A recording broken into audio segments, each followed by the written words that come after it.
Her şey gittiğim bir yerde bitecek. Güneşin hüzünlendiği bir Eylül akşamı gülümsememi göreceksiniz. Kızıl rüzgarlar saçlarıma dokunduğu zaman yağmurlar alıp götürecek beni.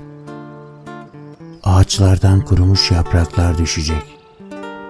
Bulutlar pembeleşinceye kadar kavrulacak. Ve ben göçmen kuşlarının gözlerinde olacağım.